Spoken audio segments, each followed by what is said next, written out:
Hey, welcome back. আজি আমি ভিডিঅ'টোত ৰিক্ৰুইটমেণ্ট বা মকৰল মানে কি, লগতে মকৰলৰ উৎস কোনবোৰ তাক ডিছকাছ কৰিম। পৰীক্ষাৰ ভিউ পইণ্টৰ পৰাও বহুত ইম্পৰ্টেণ্ট হয়। ধৰি লোৱা তুমি এখন ব্যৱসায় গঠন কৰিবলৈ গৈ আছা। তাত বিভিন্ন কাম কৰিবলৈ বিভিন্ন মানুহৰ প্ৰয়োজন হ'ব। বা ধৰি লোৱা তোমাৰ এখন ব্যৱসায় আছে, অলৰেডি আগৰ পৰাই চলি আছে।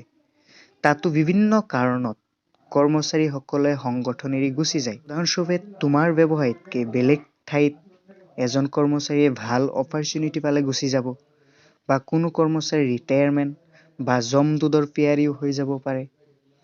যেই নহওক, যাই আমাৰ সংগঠনত যেতিয়া কোনো খালী পদৰ সৃষ্টি হয়, এই খালী পদটো আমি পূৰা কৰিব লাগিব। এতিয়া চোৱা, খালী পদ এটা পূৰা কৰিবলৈ হ'লে আমি উপযুক্ত মানুহ পাব লাগিব। এইটো নহয় তুমি ৰাস্তাত থিয় হ'লা, ক'লা খালী গাড়ী আদাবাৰী মানুহ পাই যাবা, সেইটো নহয়। গতিকে তুমি উপযুক্ত মানুহ ক'ত পাব পাৰা তাৰ উৎস বিচাৰি যাব লাগিব, 1 নম্বৰ। দ্বিতীয়তে, উৎসত তুমি গলাও, যোৱাৰ পিছতে যে সিহঁতে তোমাৰ সংগঠনলৈ আবেদন কৰি আহিব, তাৰোতো কোনো গেৰাণ্টি নাই। গতিকে আমি এনেকুৱা কিছুমান ব্যৱস্থা কৰিব লাগিব যাতে সিহঁতে আমাৰ সংগঠনত আবেদন কৰিবলৈ উৎসাহিত হয়। গতিকে মকৰলে এই দুটা ধাৰণাকে সামৰি লয় যে মকৰল মানে 1 নম্বৰ কৰ্মচাৰী উৎস বিচাৰা, দ্বিতীয়তে সিহঁতক সংগঠনলৈ আবেদন কৰাত আগ্ৰহী কৰি তোলা। গতিকে আমি মকৰল মানে পালো কৰ্মচাৰীসকলৰ উৎস বিচাৰা আৰু সিহঁতক কামটোৰ বাবে আবেদন কৰিবলৈ উৎসাহিত কৰা এটা প্ৰক্ৰিয়া। উদাহৰণস্বৰূপে তোমাৰ সংগঠনত 2জন মেনেজাৰ লাগে। তুমি কি কৰিলা? উৎস বিচাৰিলা যে ক'ত পাবা, যে পেপাৰত এডভাৰটাইজ দিলে পোৱা যাব।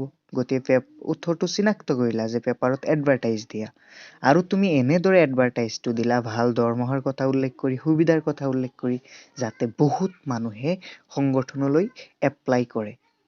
এতিয়া ৰিক্ৰুইটমেণ্টৰ উদ্দেশ্য এটাই যে বেছিকে মানুহ সংগঠনলৈ আবেদন কৰাত উৎসাহিত কৰা, যাতে আমি বহুতো আবেদনকাৰীৰ পৰা যোগ্যজনক বাছি উলিয়াব পাৰোঁ। এতিয়া মকৰলৰ যিমানবোৰ উৎস আছে, ইয়াক আমি প্ৰধানকৈ দুটা ভাগত ভগাব পাৰোঁ। 1 নম্বৰ হ'ল আভ্যন্তৰীণ উৎস আৰু দ্বিতীয়তে হ'ল বাহ্যিক উৎস। আভ্যন্তৰীণ উৎস বা ইণ্টাৰনেল চ'ৰ্চে সংগঠনৰ ভিতৰৰ ব্যক্তিৰ দ্বাৰাই নতুন কোনো খালী পদ পূৰা কৰাক বুজায়। উদাহৰণস্বৰূপে তোমাৰ এটা ব্যৱসায় আছে। তোমাৰ ব্যৱসায়টোত ধৰি লোৱা এজন প্ৰডাকশ্যন মেনেজাৰৰ পদ খালী হৈ গ'ল। তুমি কি কৰিলা? এই তোমাৰ সংগঠনত থকা ছুপাৰভাইজাৰৰ পৰা এজন ছুপাৰভাইজাৰক প্ৰডাকশ্যন মেনেজাৰ বনাই দিলা, আৰু যেতিয়া এই ছুপাৰভাইজাৰ পদটো খালী হ'ল, এজন কৰ্মচাৰীক ছুপাৰভাইজাৰ বনাই দিলা। গতিকে এইদৰে সংগঠনৰ ভিতৰৰ ব্যক্তিৰ দ্বাৰাই নতুন পদ পূৰা কৰাক আভ্যন্তৰীণ উৎস বুলি কয়। আৰু আভ্যন্তৰীণ উৎস প্ৰধানকৈ দুটা, এটা হৈছে বদলীকৰণ বা শ্বিফটিং, আৰু এটা হৈছে প্ৰমোশ্যন বা পদোন্নতি। বদলীকৰণ বুলি ক'লে এজন কৰ্মচাৰীক এটা বিভাগৰ পৰা বা এটা কামৰ পৰা অইন এটা কামলৈ বা বিভাগলৈ স্থানান্তৰ কৰাক বুজায়, য'ত কৰ্মচাৰীজনৰ দৰমহা বা তেওঁৰ যিটো পদমৰ্যাদা পজিশ্যন আছে সেইটো সলনি নহয়। উদাহৰণস্বৰূপে তুমি প্ৰডাকশ্যন মেনেজাৰ আছিলা, তোমাক কি কৰিলে কিছুদিন পিছত চেলছ মেনেজাৰ বনাই দিলে। বা তুমি ডিপাৰ্টমেণ্ট এত আছিলা, তোমাক ডিপাৰ্টমেণ্ট বিত দি দিলে। এতিয়া চোৱা, শ্বিফটিং কেতিয়া কৰা হয়? যেতিয়া দেখে যে কোনো এটা বিভাগত প্ৰয়োজনতকৈ বেছি ব্যক্তি আছে আৰু অইন এটা বিভাগত প্ৰয়োজনতকৈ কম ব্যক্তি আছে, তেতিয়া এই বেছি ব্যক্তি থকা বিভাগৰ পৰা মানুহলৈ কম ব্যক্তি থকা বিভাগত ট্ৰান্সফাৰ কৰি দিয়া হয়। দ্বিতীয়তে হ'ল প্ৰমোশ্যন বা পদোন্নতি। প্ৰমোশ্যনৰ বিষয়ে জানাই। প্ৰমোশ্যন বুলি ক'লে এটা নিম্ন স্তৰৰ ব্যক্তিৰ দ্বাৰা উচ্চ স্তৰীয় খালী পদ পূৰা কৰাক বুজায়। প্ৰমোশ্যনত ব্যক্তিজনৰ দৰমহা দায়িত্বৰ সলনি হ'বই। উদাহৰণস্বৰূপে তুমি ছুপাৰভাইজাৰ আছিলা, তোমাক এজন মেনেজাৰ বনাই দিয়া হ'ল। গতিকে মেনেজাৰ পদটো খালী আছিল, গতিকে আমি প্ৰমোশ্যনৰ দ্বাৰা তলতীয়া কোনো ব্যক্তিক আনি পদটো পূৰা কৰিলোঁ। গতিকে আমি সংগঠনৰ ভিতৰৰ পৰাও মানুহ ল'ব পাৰি। এতিয়া চোৱা, যদি তোমাৰ সংগঠনটো নতুন হয়, তেতিয়া হ'লে তোমাৰ সংগঠনততো মানুহ নাই, এতিয়া পদ কেনেকৈ পূৰা কৰিবা? বা ধৰি লোৱা তোমাৰ আগৰ পৰাই সংগঠনটো চলি আছে, পদ এটা খালী হ'ল, এতিয়া সেই পদ পূৰাবলৈ তোমাৰ সংগঠনৰ ভিতৰত পৰ্যাপ্ত ব্যক্তি নাই, তেতিয়া কি কৰিবা? তেতিয়া অবভিয়াছলি আমি বাহিৰৰ পৰা ব্যক্তি আনিব লাগিব।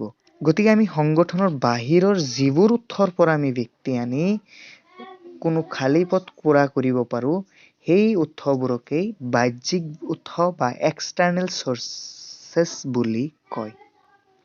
এতিয়া এক্সামত এইদৰে প্ৰশ্ন আহে যে মক্ৰল বা ৰিক্ৰুইটমেণ্টৰ 5টা বাহ্যিক উৎসৰ নাম লিখা। গতিকে বাহ্যিক উৎস অতি কমেও 5টা জানি ল'বা।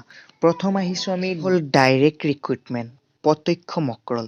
গতিকে এই উৎসত কি কৰা হয়, কোম্পানীৰ যিটো নোটিছ বৰ্ড আছে বা কোম্পানীৰ গেটৰ সন্মুখত এটা নোটিছ আঁৰি দিয়া হয় যে কেইজন কৰ্মচাৰী লাগিব আৰু কি কি ধৰণৰ কৰ্মচাৰী লাগিব।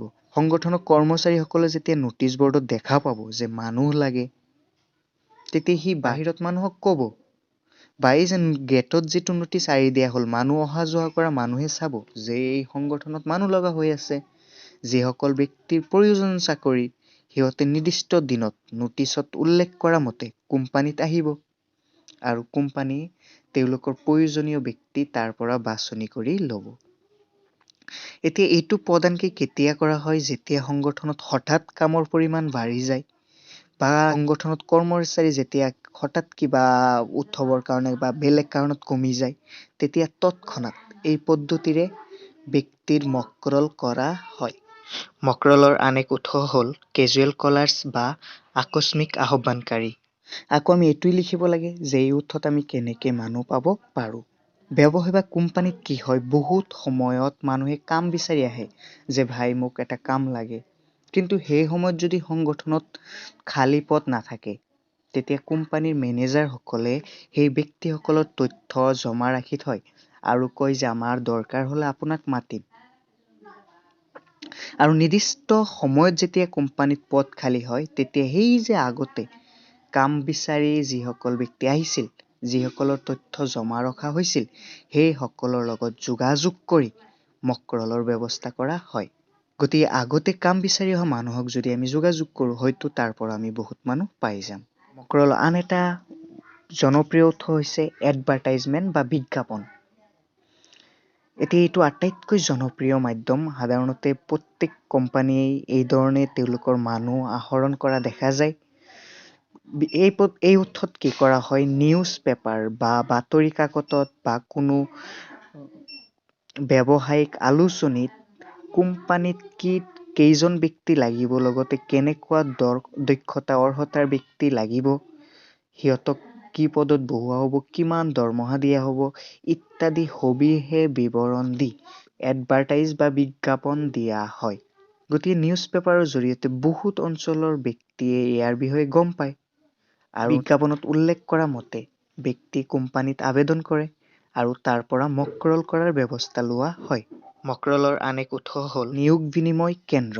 চৰকাৰৰ নিবনুৱা যুৱক যুৱতীৰ প্ৰতি এটা দায়বদ্ধতা থাকে যে সিহঁতক কেনেকৈ আমি সংস্থাপন দিব পাৰি। তাৰ কাৰণে কি কৰে, চৰকাৰে প্ৰত্যেকখন জিলাতে একোখনকৈ নিয়োগ বিনিময় কেন্দ্ৰ স্থাপন কৰে।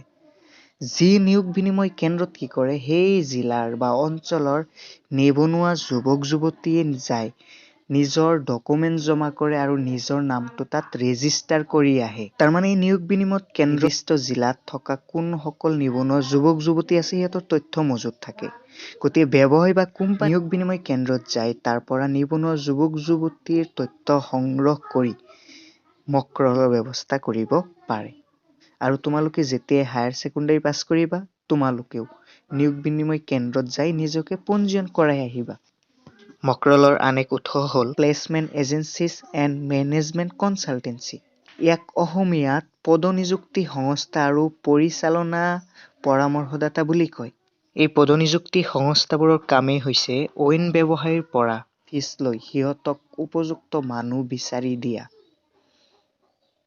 গতিকে এই মেনেজমেণ্ট কনচালটেঞ্চিবোৰৰ তাত তোমাৰ যিকেইজন মানুহ লাগিব, যেনেকুৱা কোৱালিটিৰ মানুহ লাগিব, সিহঁতক উপযুক্ত মাচুল দি সিহঁতক দায়িত্ব দিয়া, সিহঁতে তোমাৰ হকে মানুহ বিচাৰি দিব।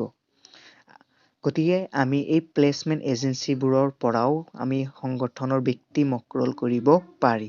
মেনেজমেণ্ট কনচালটেঞ্চিৰ পৰা আমাৰ উচ্চ স্তৰৰ পৰিচালনাৰ লগত জড়িত ব্যক্তি, যেনে টেকনিকেল ইঞ্জিনিয়াৰ লাগে, কোনো MBA ডিগ্ৰীধাৰী ব্যক্তি লাগে, সিহঁতক নিযুক্ত কৰিব পাৰোঁ। মক্ৰলৰ আন এটা উৎস হ'ল কেম্পাছ ৰিক্ৰুইটমেণ্ট বা চৌহদ মক্ৰল। মেনেজমেণ্টৰ লগত জড়িত যিবোৰ স্কুল কলেজ আছে, যেনেকুৱা MBA প্ৰতিষ্ঠান, পিছত এই যে বিভিন্ন বৃত্তিধাৰী ব্যক্তি, চাৰ্টাৰ একাউণ্টেণ্ট, ইঞ্জিনিয়াৰ আদিৰ লগত জড়িত যিবোৰ কলেজ আছে, সেই কলেজৰ লগত এটা সুসম্পৰ্ক বজাই বা চুক্তি কৰি তাত অধ্যয়ন সমাপ্ত কৰা ষ্টুডেণ্ট বা ছাত্ৰ ছাত্ৰীক আমি মক্ৰলৰ ব্যৱস্থা কৰিব পাৰি।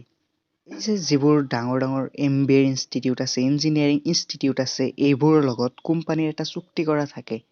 যেতিয়াই এজন ব্যক্তিৰ কোৰ্চটো কমপ্লিট হ'ব, তাক এই কোম্পানীত প্লেচমেণ্ট দিয়া বা কোম্পানীত চাকৰি দিয়াৰ ব্যৱস্থা কৰিব। গতিকে এটা কোম্পানী এইবোৰ এডুকেশ্যনেল ইনষ্টিটিউটৰ লগত সম্পৰ্ক ৰক্ষা কৰি তাত অধ্যয়ন সমাপ্ত কৰা ছাত্ৰ ছাত্ৰীকো মক্ৰলৰ ব্যৱস্থা কৰিব পাৰে। পৰৱৰ্তী উৎস হ'ল ৰিকমেণ্ডেশ্যন অফ এমপ্লয়িজ। কৰ্মচাৰীৰ দ্বাৰা ৰিকমেণ্ড বা অনুমোদন কৰা।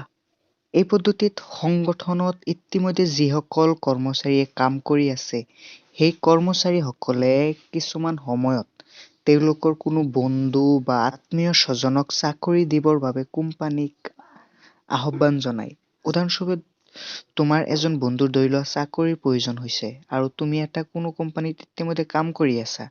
এতিয়া সেই কোম্পানীত যেতিয়া কোনো খালী পদ তোমাৰ বন্ধুজনৰ যদি সেই কোৱালিফিকেশ্যন থাকে আৰু কামটো বিচাৰে, তেতিয়াহ'লে তুমি সেই কোম্পানীক জনাবানে নাই যে মোৰ বন্ধুৰ এটা চাকৰি লাগে, মোৰ বন্ধুক দি দিয়ক। পদ্ধতিত এই যে বৰ্তমানৰ যিসকল কৰ্মচাৰীয়ে সংগঠনত কাম কৰি আছে, সেইসকল কৰ্মচাৰীয়ে তেওঁলোকৰ কোনো আত্মীয় স্বজন বা বন্ধু বান্ধৱীৰ অনুমোদন জনায় আৰু সেই অনুমোদন ব্যক্তিবোৰৰ পৰাই আমি মানুহ পাব পাৰি।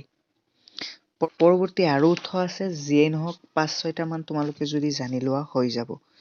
আৰু বৰ্তমান যুগত আটাইতকৈ জনপ্ৰিয় মাধ্যম হ'ল ৱেব পাব্লিছিং বা ইণ্টাৰনেটৰ জৰিয়তে বিজ্ঞাপন দিয়া। ইণ্টাৰনেটত আজিকালি চাকৰিৰ কাৰণে বিভিন্ন ৱেবছাইটেই আছে। সেইবোৰ ৱেবছাইটত তুমি বিজ্ঞাপন দি তোমাৰ ব্যক্তি পাব পাৰা, বা আজিকালি ছ'চিয়েল মিডিয়া, ফেচবুক, হোৱাটছআপত পোষ্ট দিও এটা সংগঠনে তেওঁলোকৰ আৱশ্যকীয় ব্যক্তি পাব পাৰে। তোমালোকক ৰিক্ৰুইটমেণ্ট কৰি কৈ আছো, ইয়াৰ অসমীয়া প্ৰতিশব্দ মক্ৰল।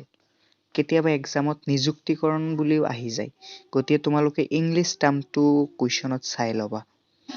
লগতে এই যে আভ্যন্তৰীণ উৎসৰ জৰিয়তে আমি মানুহ ল'লে আমাৰ কি কি সুবিধা হ'ব বা আভ্যন্তৰীণ উৎসৰ অসুবিধাসমূহ কি কি, লগতে এই বাহ্যিক উৎস যিবোৰ পালোঁ, এইবোৰৰ পৰা মানুহ ল'লে আমাৰ সুবিধা কি, বাহ্যিক উৎসৰ অসুবিধা কি, এইবোৰো এক্সামত অহা দেখা যায়। গতিকে এইখিনিও তোমালোকে অলপ চাবা, বুজি নাপালে কমেণ্টছত উল্লেখ কৰিবা, মই ভিডিঅ' বনাই দিম বাৰু। গতিকে ভিডিঅ'টো ভাল লাগিলে লাইক কৰিবা আৰু বেছিকৈ তোমাৰ ফ্ৰেণ্ডসকলৰ লগত শ্বেয়াৰ কৰিবা। পৰৱৰ্তী ভিডিঅ'ত পুনৰ লগ পাম।